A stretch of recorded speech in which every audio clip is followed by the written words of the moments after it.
हम महत्वपूर्ण तथ्यों में देखेंगे और लास्ट में जो भी प्रीवियस ईयर के क्वेश्चन हैं उन्हें कवर करेंगे। तो चलिए बिना देरी किए हुए वीडियो को शुरू करते हैं। तो चलिए वीडियो की शुरुआत करते हैं और सबसे पहले देखते हैं कि झील किसे कहते हैं। तो झील जल का वह स्थिर भाग है जो चारों तरफ से भूमि से घिरा होता है और झील की दूसरी विशेषता उसका स्थायित्व है। मतलब कि झील में नदी की तरह प्रवाह नहीं होता, धारा नहीं होती। जैसे नदी होती है वो ऊपर पर्वतों से नीचे मैदानी भागों में बहती है तो उसमें धारा होती है, पर झील क्या है, वो एक गड्ढे में, बड़े से विस्तृत गड्ढे में पानी भरा होता है तो उसमें धारा नहीं होती, स्थायित्व होता है। ये इसकी दूसरी विशेषता है और यह पानी चारों तरफ से भूमि से घिरा होता है तो उसी को झील कहते हैं। तो झील की डेफिनेशन हमने समझ ली। अब हम देखते हैं कि झील कितने प्रकार की होती है। झीलों के प्रकार, तो सबसे पहला है मीठे पानी की झील, जिसे इंग्लिश में कहते हैं फ्रेश वाटर लेक्स। तो मीठे पानी की झील क्या होती है? मीठे पानी की झील का मतलब ये नहीं है कि उसमें चीनी घुली होती है। मीठे पानी की झील का मतलब ये है कि वो पानी पीने लायक है, मतलब कि फ्रेश वाटर है। जैसे बारिश का पानी इकट्ठा हो जाए तो उसी को मीठे पानी की झील कहते हैं, जिसे हम पी सकते हैं। उससे अगला प्रकार है खारे पानी की झील, जिसे इंग्लिश में कहते हैं सॉल्ट वाटर लेक्स। तो खारे पानी की झील, जैसे कि इसके नाम से ही क्लियर है कि ये लवणीय झील है, मतलब जिसमें नमक की मात्रा ज्यादा होती है, उसे खारे पानी की झील कहते हैं। जैसे समुद्र का पानी खारा होता है ना, उसी प्रकार इस झील का पानी भी खारा होता है। तीसरी झील है हिमनदीय झील, जिसे इंग्लिश में कहते हैं ग्लेशियर लेक्स। मतलब कि जो ग्लेशियर द्वारा बनती है। जब ग्लेशियर पिघलते हैं और उनकी वजह से जो पानी होता है ना, एक जगह विस्तृत गड्ढे में आकर भर जाता है, जमा हो जाता है, उसी को हिमनदीय झील कहा जाता है। ये सब तो आसान है, इसीलिए मैं आपको सीधा बता रहा हूँ। तो हिमनदीय झील के बाद है कृत्रिम झीलें। कृत्रिम झीलें, जिन्हें इंग्लिश में कहते हैं आर्टिफिशियल लेक्स। तो जो ज्यादातर झीलें होती हैं वो नेचुरल होती हैं, प्राकृतिक होती हैं, प्रकृति द्वारा बनाई गई। पर जो कृत्रिम झीलें होती हैं ये मानव द्वारा निर्मित होती हैं, मतलब मानव द्वारा खुदाई करके ये झीलें बनाई जाती हैं, इसीलिए इन्हें कृत्रिम झीलें कहते हैं। और आगे 3 झीलें हैं, ये हम थोड़ा विस्तार में पढ़ेंगे क्योंकि ये ज्यादा इंपॉर्टेंट है। एक है ज्वालामुखी झील, जिसे इंग्लिश में कहते हैं क्रेटर लेक्स। उसके आगे है गोखुर झील, जिसे कहते हैं ऑक्सबो लेक्स। उसके आगे है लेगून झील, जिसे इंग्लिश में लेगून ही कहते हैं। तो सबसे पहले देखते हैं ज्वालामुखी झीलें। तो ज्वालामुखी झीलें क्या होती हैं, जिसे इंग्लिश में कहते हैं क्रेटर लेक्स। तो जैसा कि आप इमेज में देख रहे हैं, यह है ज्वालामुखी। तो ज्वालामुखी का जो ऊपर वाला भाग होता है ना, इसका मुंह होता है जहां से लावा निकलता है, उसी को क्रेटर कहते हैं। तो क्या होता है, इसके क्रेटर में पानी भर जाता है, पानी भरा हो जाता है, जमा हो जाता है, तो इसी को हम क्रेटर लेक्स कह देते हैं। और कई बार क्या होता है कि ज्वालामुखी जब विस्फोट होता है तो उसके कारण कई जगह पर धरती धंस जाती है और क्रेटर बन जाते हैं बड़े बड़े, और उनमें भी जब पानी भर जाता है तो उसको भी ज्वालामुखी झीलें कहते हैं। और जो ज्वालामुखी के ऊपर जो ये क्रेटर है, इसमें भी जब पानी भर जाता है तो उसे भी क्रेटर लेक्स और ज्वालामुखी झीलें कहते हैं। तो उसके बाद हम देखते हैं गोखुर झीलें और लेगून झीलें। इन्हें मैं आपको इमेज की सहायता से बताता हूँ। तो गोखुर झील और लेगून झील, ये मैं आपको एग्जाम्पल से समझाता हूँ क्योंकि ये दोनों इंपॉर्टेंट है और आगे इनका जिक्र होगा, इसीलिए आप यहीं पर समझ लीजिए। तो सबसे पहले देखते हैं गोखुर झील। तो इसे गोखुर झील क्यों कहते हैं? इसका नाम गोखुर क्यों पड़ा? क्योंकि जो आप इसकी शेप देख रहे हैं झील की, ये गोखुर की जैसे है। गोखुर मतलब कि जो गाय के पैर का खुर होता है ना, उसे गोखुर कहते हैं। तो उसी की तरह इसकी कुछ शेप है, इसीलिए इसका नाम गोखुर पड़ा है। तो ये गोखुर झील बनती कैसे है, ये मैं आपको समझाता हूँ। तो जैसा कि आपको पता होगा कि जो नदियां होती हैं वो ऊंचाई से, यानी कि पर्वत और पहाड़ों से निकलती हैं और मैदानी भागों की ओर बहती हुई जाती हैं। तो जब नदियां ऊपर से निकलती हैं तो ऐसा तो है नहीं कि नदियां सीधी बहेंगी। कहीं पर जो जमीन है ऊंची है, कहीं पर नीची है। तो जहां पर नीची है नदियां वहीं पर बहती हुई जाती हैं। तो कई नदियां क्या होती हैं, वो सांप की आकर, जैसे सांप चलता है ना, उसी प्रकार बहती हैं। तो जैसा कि आप ये इमेज में देख रहे हैं, यहाँ से नदी बहती हुई आ रही है। आगे देख रहे हैं कुछ जमीन का भाग ऊंचा है तो नदी क्या करती है, मुड़ जाती है, मुड़कर फिर ऐसे बह रही है। पर क्या होता है, जो आप ये एरिया देख रहे हैं, नदी यहाँ पर भी चोट पहुंचाती रहती है और कुछ सालों बाद क्या होता है, नदियां इसको सीधा काट देती हैं और सीधा बहने लगती हैं। पहले ऐसे मुड़कर बह रही है ना, पर कुछ सालों बाद क्या होगा, ये जो हिस्सा है ना, ये कट जाएगा। नदियां यहाँ पर चोट पहुंचाती रहती हैं और कटकर सीधा बहने लगेंगी, जिस कारण क्या होगा, ये वाला पूरा हिस्सा कट जाएगा। नदी अब सीधा फ्लो कर रही है और ये वाला हिस्सा कट गया और यहाँ पर पानी जमा हो गया। तो मैंने आपको पीछे बताया कि झील क्या है, जहां पर स्थायित्व हो, मतलब उसमें धारा नहीं होगी। पहले इसमें धारा थी, नदी के साथ बह रही थी, अब क्या हुआ, नदी सीधा बहने लगी, जिस कारण ये वाला पूरा एरिया कट गया। तो इसी को कहेंगे गोखुर झील, जो नदी से अलग हो जाए और जिसकी शेप गोखुर जैसे हो, उसी को गोखुर झील कहते हैं। तो आशा करता हूँ आपको गोखुर झील समझ आई होगी। अब देखते हैं लैगून झील। तो गोखुर झील के बाद अब देखते हैं लैगून झील। लैगून झील हमेशा समुद्र के तट पर देखने को मिलती है। क्यों? क्योंकि समुद्र के द्वारा ही इसका निर्माण होता है। तो लैगून झीलें क्या होती हैं? कई बार क्या होता है, जो समुद्र के द्वारा सटी हुई भू आकृति होती है, उस पर बड़े बड़े खड्डे होते हैं। तो समुद्र के द्वारा क्या होता है, जो समुद्र की लहरें हैं उसमें पानी भर देती हैं, क्योंकि खड्डा है बड़ा बड़ा, तो उसमें पानी भर देती हैं और उसके किनारों पर भी कचड़े को जमा कर देती हैं। मतलब कि समुद्र के अंदर जो कचड़ा है, मिट्टी है, अवसाद है, उसको जमा कर देती हैं किनारों पर, और ऊपर लहरें पानी भर देती हैं। तो ये वाला पूरा हिस्सा झील बन जाता है, क्योंकि अब ये समुद्र से अलग हो गया। यहाँ पर क्या हुआ, तट बन गया, यहाँ पर मिट्टी जमा हो गई और ये इस एरिया में पानी भर गया। तो ये खारे पानी की झीलें होती हैं और इन्हीं को लैगून झीलें कहते हैं, क्योंकि समुद्र द्वारा इनका निर्माण होता है तटों पर। इसी को लैगून झीलें कहते हैं। आशा करता हूँ आपको समझ आया होगा। अब हम एक एक करके जो राज्यों में प्रमुख झीलें हैं उन्हें देखते हैं। तो अब हम एक एक करके सभी राज्यों की प्रमुख झीलें देखते हैं। तो सबसे पहले देखते हैं जम्मू कश्मीर की प्रमुख झीलें। तो जो ये आप झीलें देख रहे हैं, ये सभी जम्मू कश्मीर में हैं, जैसे कि अनंतनाग झील, बैरीनाग झील, शेषनाग झील और नागिन झील। तो आप एक चीज़ गौर करिएगा, जितनी भी झीलें हैं सभी के पीछे नाग और नागिन लगा हुआ है। तो जितनी भी नाग नागिन वाली झीलें हैं, ये सभी कहाँ पर हैं? तो ये जम्मू कश्मीर में है। जब भी किसी झील के पीछे नाग या नागिन लगा हो, तो आप समझ जाइए वो झील जम्मू कश्मीर में ही है। तो जब नाग नागिन वाली झीलें हैं जम्मू कश्मीर में, उसके बाद है विष नशर झील। तो इसको आप कैसे याद करेंगे? विष नशर को आप विष से याद करेंगे, जैसे विष है ना, तो इसको विष पढ़ेंगे। तो जहाँ पर इतने नाग नागिन हैं वहाँ पर विष तो होगा ही, तो विष होगा ही ना जहाँ पर इतने नाग नागिन हैं, तो इससे आप इसे याद रख सकते हैं। उसके बाद अगली झील है मानस बल झील। तो इसे कैसे याद रखेंगे कि जो मानस बल, मतलब कि मनुष्य में बल होना चाहिए। जहाँ पर इतने नाग नागिन रहते हैं, अगर वहाँ पर कोई मनुष्य रहता है तो उसको बलवान होना चाहिए, मानस में बल होना चाहिए। तो इसे आप ऐसे रिलेट करके पढ़ सकते हैं। ये याद करने का एक तरीका है जिससे आप याद कर सकते हैं कि इतने नाग नागिन वाली झीलें हैं, तो जहाँ पर नाग नागिन है वहाँ पर विष तो होगा ही, और इतने विष और नाग नागिन के बीच एक बलवान मनुष्य ही रह सकता है। तो जिस मानस में बल है वही वहाँ रह सकता है। तो मानस बल झील भी जम्मू कश्मीर में है। उसके बाद है डल झील और वोलर झील। ये तो मोस्ट इंपोर्टेंट है और आपको पता भी होगा, क्योंकि बहुत बार ये आपने सुना होगा डल झील के बारे में, वोलर झील के बारे में। ये भी जम्मू कश्मीर में ही है। तो जो डल झील है, इसे श्रीनगर का गहना कहते हैं, क्योंकि ये श्रीनगर में है और बहुत ही खूबसूरत झील है। यहाँ पर फिल्मों की शूटिंग भी होती है। इसे श्रीनगर का गहना कहा जाता है। और जो वोलर झील है, ये भारत में सबसे बड़ी मीठे पानी की झील है। लास्ट में मैं आपको वीडियो के महत्वपूर्ण तथ्य में बताऊंगा कि कौन सी मीठे पानी की झील है, खारे पानी की झील है, पर साथ साथ अभी भी आप पढ़ते रहिए, लास्ट में रिवीजन हो जाएगी। तो वोलर झील भारत में सबसे बड़ी मीठे पानी की झील है। तो जम्मू कश्मीर के बाद अब हम देखते हैं उत्तराखंड। तो जैसे कि जितनी भी नाग नागिन वाली झीलें हैं, ये सभी जम्मू कश्मीर में हैं। उसी प्रकार जितनी भी ताल वाली झीलें हैं, जिन झीलों के पीछे ताल लगा है, वो सभी उत्तराखंड में हैं। जैसे नैनीताल झील, सात ताल झील, राकस ताल झील, माला ताल झील, देवताल झील, नौकचिया ताल झील और खुरपा ताल झील। ये जिन झीलों के पीछे ताल लगा है, 90% झीलें उत्तराखंड में ही हैं। बाकी 3 ऐसी झीलें हैं जो उत्तराखंड में नहीं है, वो हम अभी आगे बताऊंगा मैं आपको, वो आप याद रखना। उनको आप याद रख लेना, ये 3 झीलें नहीं है। बाकी जितनी बची झीलें आएंगी वो सभी उत्तराखंड में हैं। तो ऐसे आप याद रख सकते हैं। तो एक बचा रूपकुंड झील, जिसे कंकाल झील कहते हैं।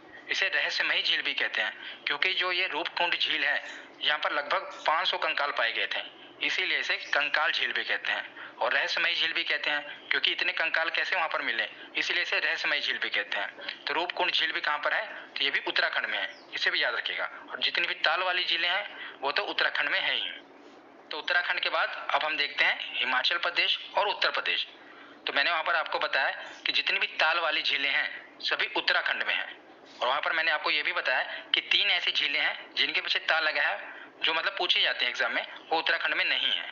तो ये आप याद रख लेना कि ये 3 झीलें कौन कौन सी हैं। और उसके बाद बाकी जो भी झीलें हैं वो सभी आप उत्तराखंड में लगा देना। अगर आपको ये 3 झीलें पता होगी, यहीं पर आपको एग्जामिनर फंसाएगा। अगर आपको ये 3 झीलें पता होगी ये कहाँ पर है, तो बाकी की जो बची झीलें हैं वो सभी उत्तराखंड में हैं। जैसा कि हिमाचल प्रदेश में सूरज और चांद, मतलब कि सूरज ताल झील और चंद्रताल झील, ये दोनों हिमाचल प्रदेश में है। सूरज और चांद, ऐसे याद रखिएगा कि सूरज और चांद दोनों हिमाचल प्रदेश में। सूरज ताल झील और चंद्र ताल, इनके पीछे भी ताल लगा है, पर ये हिमाचल प्रदेश में है। तो सूरज ताल झील और चंद्र ताल झील। इसके बाद एक और याद रख लेना, ये है रामगढ़ ताल। तो इसको तो और आसानी से याद आप रख लेंगे। कैसे? रामगढ़ ताल है ना ये, तो इसमें है राम। तो भगवान श्री राम का जन्म कहाँ हुआ था? अयोध्या में हुआ था। अयोध्या कहाँ पर है? तो उत्तर प्रदेश में है। तो इसे और आसानी से याद रख पाएंगे आप कि रामगढ़ ताल, भगवान राम का जन्म उत्तर प्रदेश में हुआ था। तो रामगढ़ ताल तो उत्तर प्रदेश में हुआ, और बाकी सूरज ताल झील और चंद्र ताल झील, सूरज चांद हिमाचल प्रदेश में है। और इसके अलावा जितने भी ताल आएंगे वो सभी कहाँ पर हैं? तो वो उत्तराखंड में। तो उसके बाद अगला राज्य है सिक्किम। सिक्किम में आपको एक ही झील याद रखनी है, यह है चोलामू झील। बहुत बार एग्जाम में पूछा गया है चोलामू झील के बारे में, इसीलिए याद रखिएगा। क्यों पूछा जाता है एग्जाम में बार बार? क्योंकि जो चोलामू झील है ये भारत में सबसे अधिक ऊंचाई पर स्थित है। सबसे अधिक ऊंचाई पर स्थित है, मतलब कि भारत की सबसे ऊंची झील कौन सी है? तो है चोलामू झील। इसीलिए ये एग्जाम में बार बार पूछा जाता है, याद रखिएगा। तो सिक्किम के बाद देखते हैं मणिपुर। तो मणिपुर में भी एक ही झील है जो याद रखनी है, यह है लोकटक झील। Very important. कौन सी? लोकटक झील। और ये पूर्वोत्तर भारत में मीठे पानी की सबसे बड़ी झील है। मतलब कि पूरे नॉर्थ ईस्ट में, पूरे पूर्वोत्तर भारत में ये मीठे पानी की सबसे बड़ी झील है। और इस झील में केबुल लामजाओ नाम का तैरता हुआ दुनिया का एकमात्र राष्ट्रीय पार्क है। इसीलिए ये झील काफी इंपॉर्टेंट है, क्योंकि दुनिया का एकमात्र तैरता हुआ केबुल लामजाओ नेशनल पार्क यहीं पर स्थित है। और जैसा कि आप इमेज में देख रहे हैं, यही है लोकटक झील, मणिपुर में है। और आप देख रहे हैं कि छोटे छोटे द्वीपों पर लोगों ने अपना घर भी बनाया हुआ है, और ये भी तैरते हुए घर है। तो लोगों ने यहाँ पर घर बनाए हुए हैं, और यहीं पर है केबुल लामजाओ नाम का तैरता हुआ राष्ट्रीय पार्क। इसे आप याद कैसे रखेंगे? तो जैसे देख ही रहे हैं कि ये अपने आप में एक अजूबा है, मतलब दुनिया का एकमात्र राष्ट्रीय पार्क है। तो लोग क्या करते हैं? मनी देकर, मतलब कि पैसा देकर इस झील को देखने आते हैं। मतलब इतना अद्भुत नज़ारा है, लोग क्या करते हैं? मनी देकर, पैसा देकर इस झील को देखने आते हैं कि भाई दुनिया का एकमात्र ऐसा पार्क है जहाँ पर बताइए पार्क तैर रहा है। इसीलिए लोग मनी खर्चा कर रहे हैं, पैसा खर्चा कर रहे हैं इस पार्क को देखने के लिए। इसको आप ऐसे याद रख सकते हैं। तो अगला राज्य देखते हैं राजस्थान। राजस्थान में कौन कौन सी झीलें हैं? राजसमंद झील, जयसमंद झील। तो राजस्थान का नाम ही कैसे पड़ा? राजाओं से, क्योंकि राजाओं का स्थान, उसी को राजस्थान कहते हैं ना, राजाओं का स्थान। तो इसको पहले वाले के तो आप ऐसे याद रख लीजिए, राज से शुरू हो रहा है तो ये राजस्थान में ही है। दूसरा है जयसमंद झील। तो आपको पता है राजाओं महाराजाओं को अपनी जय करवाने की आदत होती थी, वो अपनी जय बुलवाते थे। तो जयसमंद झील भी आप ऐसे ही याद रख सकते हैं। और तीसरा है फतेह सागर झील। तो फतेह मतलब कि जो राजा होते थे उनको फतेह प्यारी होती थी, मतलब वो अपनी फतेह चाहते थे। तो फतेह सागर झील भी इसी तरह आप याद रख सकते हैं राजा से, कि राजस्थान मतलब राजाओं का स्थान। तो राजसमंद झील राज से शुरू हो रही है, जय वो अपनी जय बुलवाते थे, उनको अच्छा लगता था। फतेह वो फतेह चाहते थे। और उसके बाद है डिडवाना झील और सांभर झील। ये तो इतनी महत्वपूर्ण है, आपने सुना ही होगा डिडवाना झील के बारे में, ये राजस्थान में ही है। और दूसरी है सांभर झील, ये भी राजस्थान में है। तो सांभर झील जो है ये भारत की खारे पानी की सबसे बड़ी, और साथ में याद रखिएगा अंतरस्थलीय, यानी कि इनलैंड लेक है। सबसे बड़ी अंतरस्थलीय झील है खारे पानी की। अगर सबसे बड़ी झील पूछी जाए तो वो आगे हम पढ़ेंगे, पर अगर अंतरस्थलीय झील पूछी जाए सबसे बड़ी खारे पानी की तो वो है सांभर झील। तो राजस्थान के बाद देखते हैं महाराष्ट्र। महाराष्ट्र में एक ही झील है जो बहुत इंपॉर्टेंट है, यह है लोनार झील।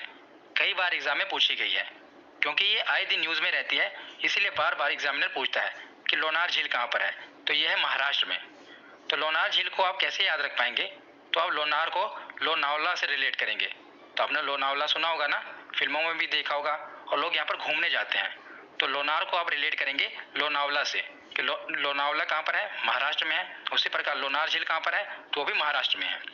लोनार झील महाराष्ट्र के बुल्ढाना जिले में स्थित एक खारे पानी की झील है। तो एक ये खारे पानी की झील है, इसका निर्माण एक उल्का पिंड के पृथ्वी से टकराने के कारण हुआ था। इसलिए अपने आप में ये भी एक अद्भुत है कि उल्का पिंड के पृथ्वी से टकराने के कारण यहाँ पर एक क्रेटर बना जिसमें पानी भर गया, तो उसी को लोनार झील कहते हैं। इसलिए अपने आप में इम्पोर्टेंट है, और इसमें खारा पानी पाया जाता है, जबकि ये समुद्र के तट पर नहीं है तब भी इसमें खारा पानी पाया जाता है, इसलिए ये और इम्पोर्टेंट बन जाती है। तो याद रखिएगा लोनार झील कहाँ पर है? महाराष्ट्र में। लोनावला कहाँ पर है? महाराष्ट्र में। उसी से आप रिलेट करेंगे। तो महाराष्ट्र के बाद देखते हैं केरल। तो केरल में आपको 3 झीलें याद रखनी है, एक है पेरियार झील, दूसरी है अष्टमुदी झील, और तीसरी है वेम्बनाड झील। तो जो पेरियार झील है इसको आप ऐसे याद रख सकते हैं, क्योंकि जो पेरियार नदी है, पेरियार नेशनल पार्क है, ये सभी केरल में ही है। तो उसी प्रकार जो पेरियार झील है ये भी केरल में ही है, और अष्टमुदी झील भी केरल में ही है। सबसे ज़्यादा इंपॉर्टेंट है वेम्बनाड झील, यह एग्जाम में पूछी जाती है कि वेम्बनाड झील कहाँ पर है, तो ये भी केरल में है। ये पूछी क्यों जाती है, क्योंकि जो वेम्बनाड झील है ये केरल की सबसे बड़ी और देश की सबसे लंबी झील है। लंबी मतलब कि लंबाई में, इस प्रकार आप देख रहे हैं ना, ये लंबी झील है, तो ये देश की सबसे लंबी झील है, मतलब कि हमारे भारत की सबसे लंबी झील है। इसीलिए ये पूछा जाता है कि वेम्बनाड झील भारत की सबसे लंबी झील है और ये केरल की सबसे बड़ी झील है। तो केरल के बाद देखते हैं आंध्र प्रदेश। तो आंध्र प्रदेश में हमें दो याद रखना है, एक है कोलेरू झील और दूसरी है पुलिकट झील। कौन कौन सी? कोलेरू झील और पुलिकट झील।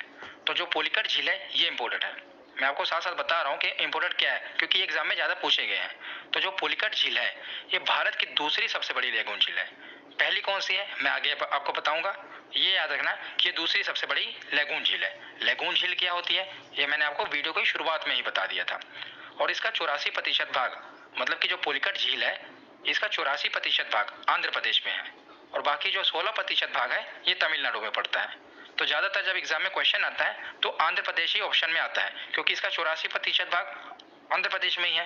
पर अगर आंध्र प्रदेश ऑप्शन में ना आए, तमिलनाडु है, तो आप तमिलनाडु को टिक करना, क्योंकि दोनों में है ये। 84% भाग आंध्र प्रदेश में है और 16% भाग तमिलनाडु में पड़ता है। पर ज़्यादातर जब भी एग्जाम में आता है तो आंध्र प्रदेश ही ऑप्शन में आता है, ठीक है। तो आंध्र प्रदेश और तमिलनाडु दोनों जगह है पुलिकट झील। और यह झील सतीश धवन उपग्रह प्रक्षेपण केंद्र के पास स्थित है, मतलब जहाँ से इसरो अपने रॉकेट लॉन्च करता है ना, सतीश धवन उपग्रह केंद्र से, उसी के पास पुलिकट झील है। इसीलिए ये और इम्पोर्टेंट है कि यहाँ पर उपग्रह प्रक्षेपण केंद्र भी है और साथ ही साथ ये दूसरी सबसे बड़ी लेगून झील भी है। तो आंध्र प्रदेश के बाद अब हम देखते हैं उड़ीसा। बस यही बचा है हमारा, उसके बाद हम कुछ महत्वपूर्ण तथ्य देखेंगे। तो उड़ीसा की झील है चिल्का झील, मोस्ट इंपोर्टेंट, कई बार एग्जाम में पूछा गया है चिल्का झील, क्योंकि चिल्का झील भारत की सबसे बड़ी लेगून झील है। तो भारत की सबसे बड़ी लेगून झील है चिल्का झील। तो दूसरी कौन सी थी? तो दूसरे नंबर पे है पुलिकट झील, ये दूसरी सबसे बड़ी लेगून झील है। और पहली मतलब कि सबसे बड़ी लेगून झील कौन सी है? तो यह चिल्का झील। और चिल्का झील भारत की सबसे बड़ी खारे पानी की तटीय झील है। तटीय मतलब ये समुद्र के तट पर है ना, इसीलिए इसे सबसे बड़ी तटीय झील है। और ये भारत की सबसे बड़ी खारे पानी की झील है। जब अंतरस्थलीय खारे पानी की झील की बात हो तो वो सांबर झील थी, वो राजस्थान में थी, हमने पढ़ा था। पर जो सबसे बड़ी झील है वो है चिल्का झील। तो अब हमने सभी राज्यों की प्रमुख झीलें पढ़ ली। अब हम कुछ महत्वपूर्ण तथ्य देख लेते हैं जो सीधा एग्जाम में डायरेक्ट पूछ लिए जाते हैं, वन लाइनर क्वेश्चन। तो सबसे पहले है कि भारत की मीठे पानी की सबसे बड़ी झील कौन सी है? तो वो है वुलर झील, हमने पीछे पढ़ा, जम्मू कश्मीर में है ये भारत की मीठे पानी की सबसे बड़ी झील है। और दूसरा है भारत की खारे पानी की सबसे बड़ी झील। तो खारे पानी की सबसे बड़ी झील कौन सी है? चिल्का झील। और खारे पानी की तटीय झील सबसे बड़ी यही है, चिल्का झील। और तीसरा है कि भारत की सबसे बड़ी खारे पानी की अंतरस्थलीय झील यानी कि इनलैंड लेक कौन सी है? तो वह है सांभर झील, जो कि राजस्थान में है। ये भारत की खारे पानी की अंतरस्थलीय झील है, सबसे बड़ी। अंतरस्थलीय याद रखिएगा साथ में कि अंतरस्थलीय झील है। और तीसरा है कि भारत की सबसे बड़ी लेगून झील, तो लेगून झील पूछा जाए तो वह चिल्का झील। दूसरे नंबर पे कौन सी है? तो वह पुलिकट झील। उसके बाद है कि भारत की सबसे लंबी झील कौन सी है? तो लंबी झील हमने पीछे पढ़ा ना, वेम्बनाड झील, जो कि केरल में है। ये भारत की सबसे लंबी झील है।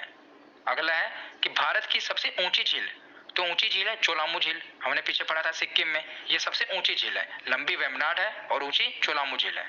और लास्ट में है कि भारत की सबसे बड़ी कृत्रिम झील कौन सी है, मतलब कि आर्टिफिशियल लेक, जो मानव निर्मित हो, जो प्राकृतिक ना हो, तो वो है गोविंद बल्लभ पंत सागर।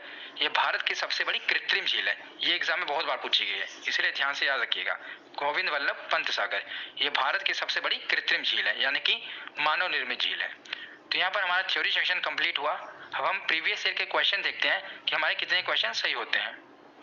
तो अब हमने थ्योरी कंप्लीट कर ली, अब हम देखते हैं प्रीवियस ईयर के क्वेश्चन कि हमारे प्रीवियस ईयर के प्रश्न कितने सही होते हैं। तो सबसे पहला प्रश्न है कि भारत की सबसे बड़ी मीठे जल की झील निम्नलिखित में से कौन सी है? तो बताइए कि भारत की सबसे बड़ी मीठे जल की झील कौन सी है? तो ये है वुलर झील, हमने पीछे पढ़ा, जम्मू कश्मीर में है। ये भारत की सबसे बड़ी मीठे पानी की झील है।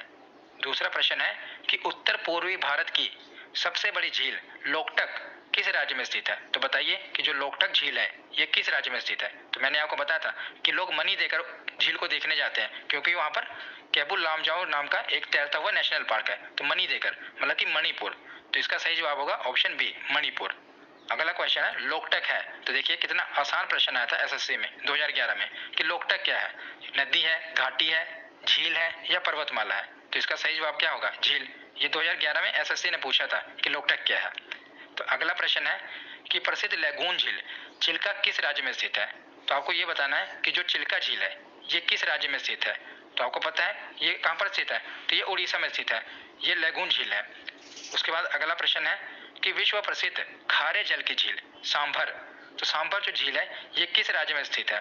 तो जो सांभर झील है ये सबसे बड़ी खारे पानी की अंतरस्थलीय झील भी है और ये किस राज्य में स्थित है? तो ये है राजस्थान में। राजस्थान में है सांभर झील। अगला प्रश्न है कि लोनार झील किस राज्य में स्थित है? लोनावला कहाँ पर है? तो महाराष्ट्र में है। तो लोनार झील कहाँ पर है? महाराष्ट्र में है। इसे आप याद रख पाएंगे। मैंने आपको ट्रिक बताई थी ना कि लोनावला से आप लोनार को रिलेट करेंगे। तो लोनार झील कहाँ पर है? महाराष्ट्र में।